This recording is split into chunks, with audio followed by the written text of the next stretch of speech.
Welcome to Whispers and Confessions. There might be a twist waiting, so please make sure to watch until the end. Don't forget to subscribe and like. Let's begin right away. My name is Mark, a 36-year-old ordinary office worker leading a routine life until an unexpected traffic accident on my morning commute shattered everything. The incident necessitated surgery and hospitalization, becoming a pivotal moment that would transform my existence entirely. The surgery proved successful with no complications, and my recovery progressed smoothly. However, an unsettling situation arose during my hospital stay. My assigned nurse exhibited an inexplicably dismissive attitude, maintaining a cold demeanor despite our having no prior interaction or history. The nurse, Nancy, was undeniably beautiful but remarkably cold-hearted. At 39 years old, she left the worst possible first impression. Little did I know that our interactions would catalyze profound changes in my life, and the mysteries behind her initial coldness and dismissive behavior would eventually unravel. Allow me to share my story. It began during my period of limited mobility when I couldn't independently use the bathroom. Upon finally being able to have a bowel movement, Nancy arrived with a bedpan. "Mark," her curt voice penetrated the closed curtain. Anticipating another dismissal, I responded, and she sharply drew back the curtain, fixing me with her characteristic cold stare. She wordlessly handed me a thermometer, her eyes commanding me to take my temperature. Nancy remains unchanged. What could I have possibly done wrong? I pondered. Perhaps her coldness enhances her appeal, given her beauty. After completing routine vital checks, she presented me with a large bottle. "This is our largest size, though it's probably excessive for you," she remarked with evident mockery. "The large size suits me perfectly," I retorted, my anger rising. My response must have seemed like mere bravado, as she laughed dismissively, saying, "No need to pretend." "I'm not pretending. It's the truth," I insisted, but she merely continued her mocking laughter. "Are you familiar with its use?" she asked with a smirk. "No, this is my first experience with a bedpan," I admitted quietly. As she began explaining the procedure, I found myself increasingly irritated by her earlier derision and felt compelled to prove my point about the size. In truth, my endowment is exceptional, comparable to the towering Empire State Building, without exaggeration. This made her assumption about my size particularly irksome. After completing her explanation, she coldly inquired, "Have you understood the instructions?" "I'm actually quite concerned about managing it properly," I replied, harboring the foolish intention of demonstrating my Empire State Building to her. She sighed at my response. "Given it's the largest size, I doubt you'll manage it effectively," she commented mockingly. "Indeed. Perhaps you could verify if the size is appropriate," I suggested with a forced smile, masking my irritation. Maintaining her confident smirk, she replied sarcastically, "Certainly. We wouldn't want to soil the bed." Why such dismissiveness? I internally questioned as I revealed my Empire State Building. Even in its relaxed state, its impressive size caused her eyes to widen in surprise. Success. I've caught her off guard. I celebrated internally. "It reaches 10 inches when fully erect," I declared triumphantly, wanting to substantiate my victory with facts. "10 inches," she echoed in astonishment. I felt victorious. "Fortunate you brought the large bottle," I remarked smugly, savoring the role reversal. Watching her typically cold, dismissive expression give way to a slight blush provided an immense sense of satisfaction. Then, unexpectedly, she touched it. "Oh, I didn't anticipate that," I exclaimed in surprise. "Wait, why? Why is she touching it?" My smugness instantly dissolved into confusion. Her actions bewildered me as she held the bottle in one hand while continuing to touch me. Nancy?" I called out uncertainly. "I'm merely demonstrating proper usage, so remain quiet," she responded in her characteristic cold tone, though her expression had notably softened.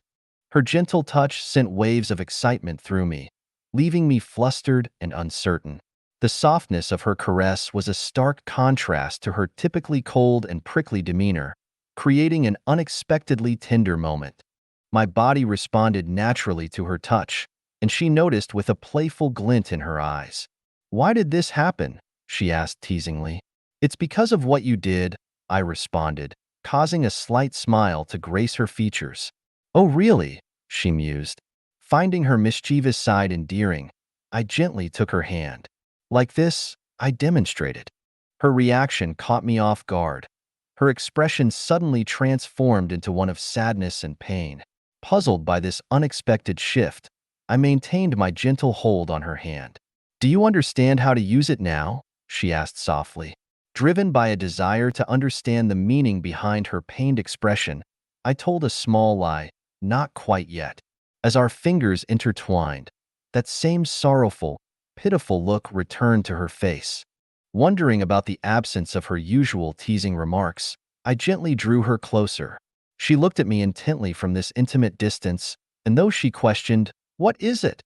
she made no move to pull away.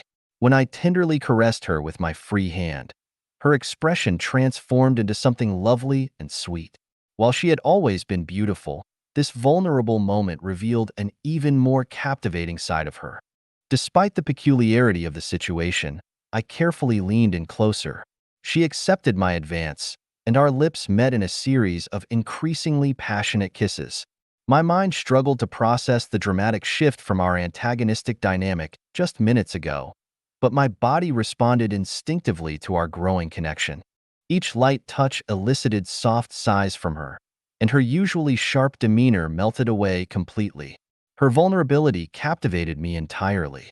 The warmth of her skin and the intimacy of our embrace awakened a deep curiosity about every aspect of her being, igniting an intense desire to explore our connection further. We undressed each other with deliberate tenderness, each new expanse of exposed skin sending electric shivers through our bodies. Our hearts raced in tandem as our mutual desire intensified with every passing moment.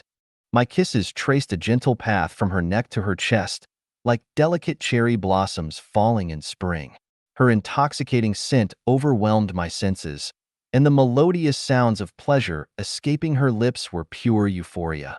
Despite my limited mobility due to injury, she showed remarkable understanding and naturally took control of our intimate encounter, leading with both confidence and sensitivity. My considerable endowment had often posed challenges in past relationships, frequently met with rejection and claims of impossibility. While I worried about Nancy's reaction, she demonstrated remarkable patience and care in accepting me, despite some initial discomfort. Her considerate approach only deepened my attraction to her. The sweet sounds of her pleasure filled the room as she reached her peak, and her genuinely adorable expressions, so different from her usual facade, made me fall for her even more. We exchanged countless kisses and tender embraces, whispering each other's names softly as we made love. Every moment felt precious and meaningful as our breathing synchronized perfectly. Her disheveled appearance was enchanting, and the depth of emotion in her eyes was unmistakable. We reached our climax together in a moment of pure bliss, finding complete contentment in simply gazing at each other with shared smiles.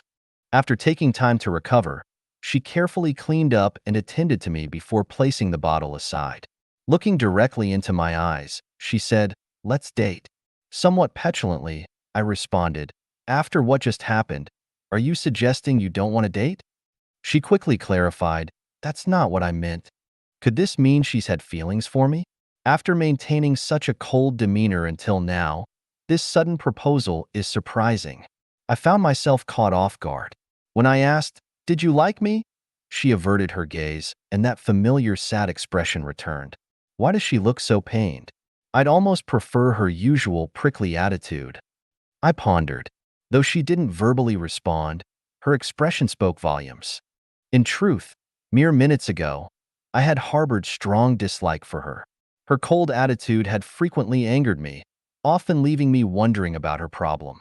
However, witnessing her vulnerable and sincere expressions during our intimate moment touched something deep within me. While I couldn't yet claim to be in love, I felt this unconventional beginning might lead to something meaningful. So I reciprocated, "Let's date." I reasoned that love could grow naturally through the course of a relationship. This perspective allowed me to approach our potential relationship with optimism. She responded with a quiet nod and her characteristic phrase, "I guess there's no helping it." Her return to her usual manner brought me a sense of comfort. With a smile, I formally asked, "Will you date me?" To which she finally replied, "I'll date you." Though the dynamic between us had shifted unexpectedly, I found myself content with this development. She mirrored my smile and bid farewell with a playful, "See you later, boyfriend," before departing. Fortunately, this intimate encounter occurred during a time when other patients were away for various tests and procedures. The privacy was indeed fortunate, as the presence of others would have made the situation incredibly awkward, particularly given the passionate nature of our interaction. And so, in an unexpected turn of events, I found myself in a relationship. Although our dating began naturally with the flow of circumstances, I harbored hopes for a lasting connection. Yet, even after becoming a couple, my girlfriend maintained her distant demeanor. Her perpetually cold attitude often left me questioning her feelings, wondering, "Do you not like me?" as her indifference made me feel overlooked. Yet there were moments of warmth beneath her icy exterior. When I would tenderly take her hand, her expression would momentarily soften into something endearing. During our intimate moments, our kisses and embraces, she never pushed me away, instead responding with sweet, gentle expressions that seemed to whisper, "I really like you." These contrasting sides of her personality, cold indifference juxtaposed with moments of tender affection, left me constantly uncertain. During one particularly intimate moment, I gathered the courage to ask, "Nancy, do you like me?" Her response, a soft, "I like you," followed by a kiss that seemed to mask her embarrassment, marked the only time during my hospital stay that I heard those words from her lips. As our daily interactions continued, I found myself increasingly drawn to her, my feelings deepening despite their constant fluctuation. Shortly before my discharge, in a moment of emotional honesty, I kissed her and confessed, "Nancy, I like you." This declaration came after a month of dating. Her response touched me deeply. While she appeared happy, there was also a hint of impending tears in her eyes. Though she didn't cry, her expression was so vulnerable that I felt compelled to comfort her with gentle caresses. As our emotional connection strengthened, the time for my discharge approached. Having established regular communication through messages since the beginning of our relationship, I felt secure about maintaining our connection post-hospitalization. The day before leaving, I held her hand and expressed my desire for our future. "I want to continue dating you after I leave."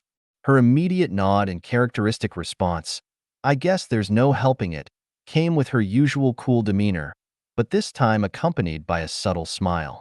Following my discharge, we maintained contact through messages and enjoyed normal dating life. We functioned like any typical couple, though Nancy retained her cool exterior. Her nighttime tenderness made her daytime coldness bearable. For 6 months, we continued this pattern, during which my affection for her grew steadily stronger, finding genuine happiness in our shared moments. However, I began to suspect that my deep feelings were one-sided. Her emotions remained consistently difficult to read. Even after half a year post-discharge, she rarely expressed verbal affection. Despite her sweet demeanor during intimate moments, the words, "I like you," never crossed her lips. My frequent declarations of love were met with silent nods, and her persistently cold attitude began to wear on my patience. Though I continued to nurture my growing feelings, cherishing that single, "I like you," from our hospital days, the pain of apparent, unrequited love began to surface. Initially, my affection outweighed this hurt, allowing me to overlook it. But gradually, the pain intensified, leading me to question her motives. Why did she initiate this relationship if she doesn't reciprocate my feelings? The situation increasingly defied comprehension. The possibility of ending our relationship began to take root in my mind. The burden of being the only one deeply invested became increasingly unbearable. During one crucial moment, I directly asked, "Nancy, do you like me?" Her evasive response, merely turning away and muttering, "Well," in her characteristic manner, spoke volumes. Until that moment, I had clung to the hope that perhaps she simply struggled with emotional expression. However, her response crystallized a painful realization. She's grown comfortable with this dynamic, I thought bitterly. Questions like, why did she pursue this relationship? And how could she let me fall so deeply while remaining so distant? Consumed my thoughts. Nancy, I truly care for you. I've developed such deep feelings. But this imbalance in our emotional investment is becoming too painful. I feel like I've been led along pointlessly. I think we should end this, I declared, convinced of the righteousness of my decision. Her reaction, shock and visible sadness, only confused me further. My heart constricted as I wondered, why show such pain when you've never demonstrated genuine affection? I suppose this was inevitable, she whispered, her head bowed in apparent sorrow. Her response left me completely bewildered. Mark, you fool, she managed through barely contained tears. I found myself utterly confused by her emotional display. Me? Why am I the fool? And why are you on the verge of tears when you're the one who's shown no affection? I thought, watching her struggle. Despite my resolution, the sight of her potential tears tugged at my heart. She gently caressed my face with a wistful expression and whispered, "You don't remember me." For a fleeting moment, I thought to protest, but then realized I truly didn't understand her meaning. With a heavy sigh that seemed to carry years of buried emotions, she began to unfold her story. We shared our childhood in the same apartment complex. I was 3 years your senior, just before beginning elementary school. You were merely a 3-year-old then, radiating such pure innocence that captured everyone's hearts. Our bond formed even before you could articulate words properly.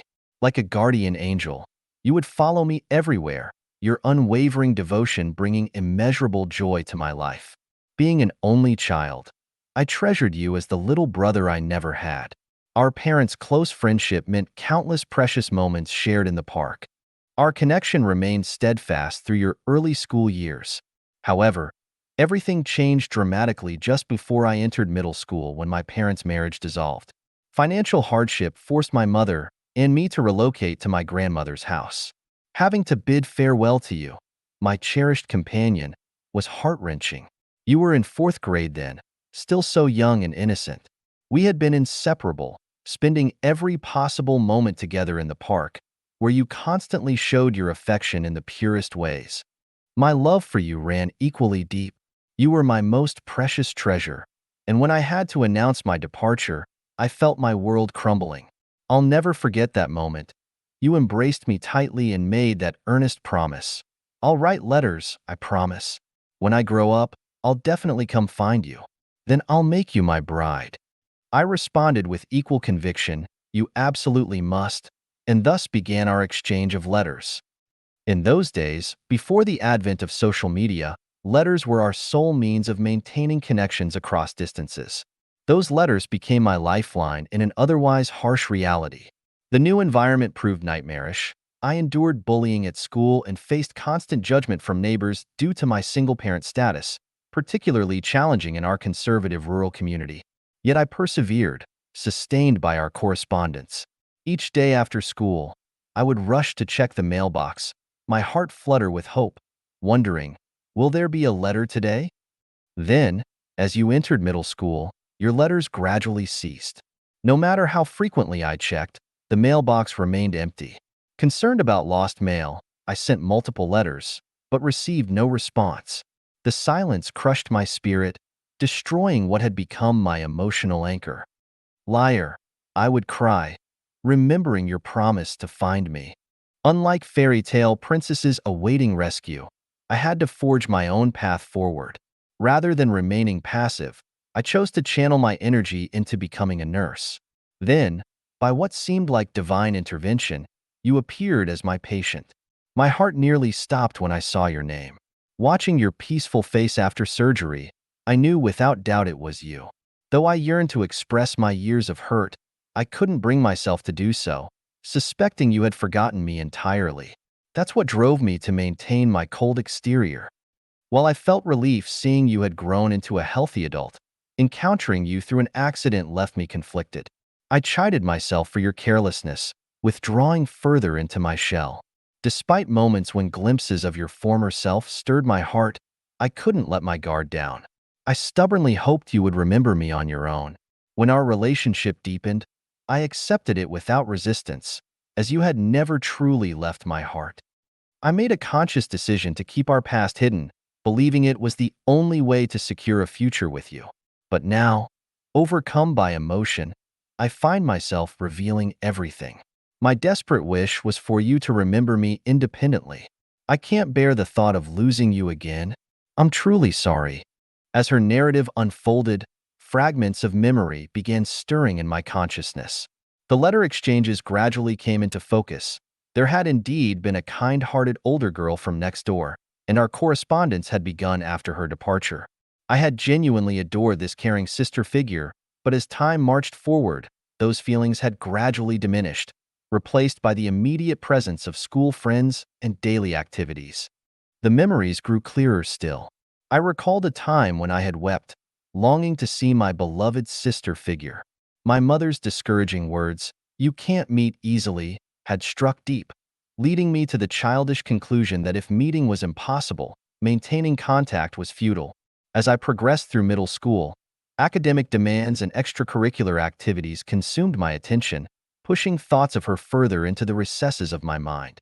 Surrounded by new friendships and experiences, her existence faded into obscurity, and regrettably, I lost all recollection of her final attempts to maintain our connection. It was then that the full weight of realization struck me.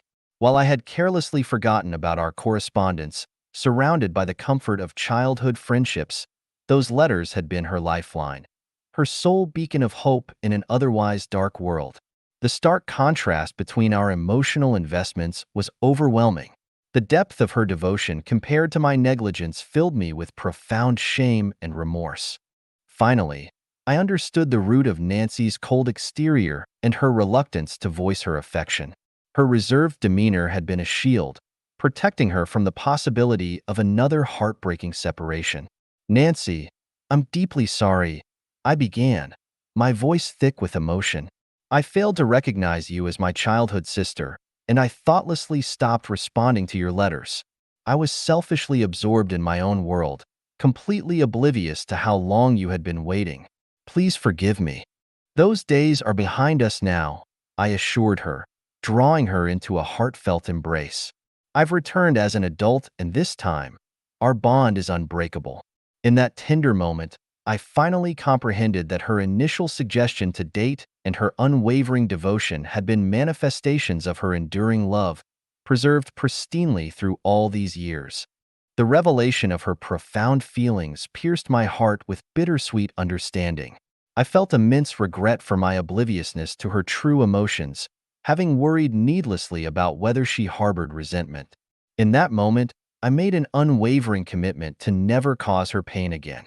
"My love for you is absolute and sincere," I declared with conviction. "I promise you, the word goodbye will never pass my lips again." Her response came through tears of joy. "I love you too, Mark. Forgive me for keeping my feelings hidden until now." The pure elation we experienced as our hearts truly connected for the first time was beyond description.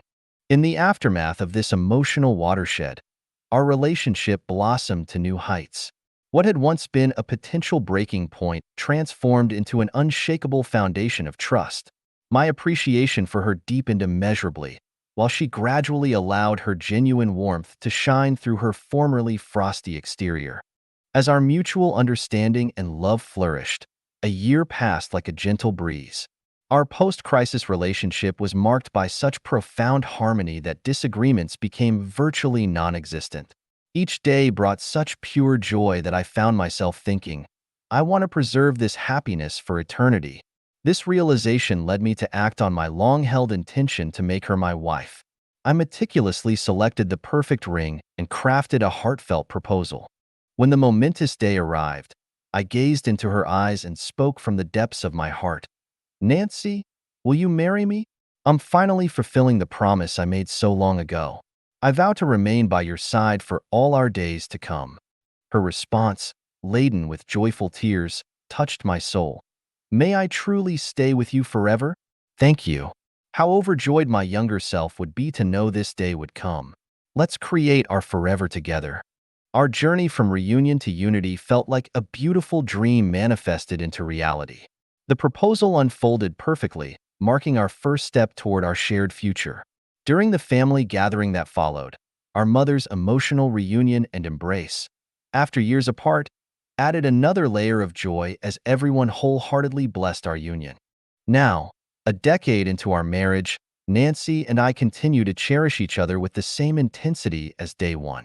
We find complete fulfillment in simply sharing our lives, discovering joy in the most ordinary moments together. In a touching continuation of our childhood connection, we maintain exchange diaries to share our deepest thoughts and feelings. This written expression of our hearts brings a familiar excitement reminiscent of those precious childhood letters. Though fate once separated us, our reunion has forged an even more profound connection. There are still moments when I marvel at the miracle of finding each other again and becoming a family. I regularly renew my vow to protect this precious bond and to nurture our happiness for all the years to come.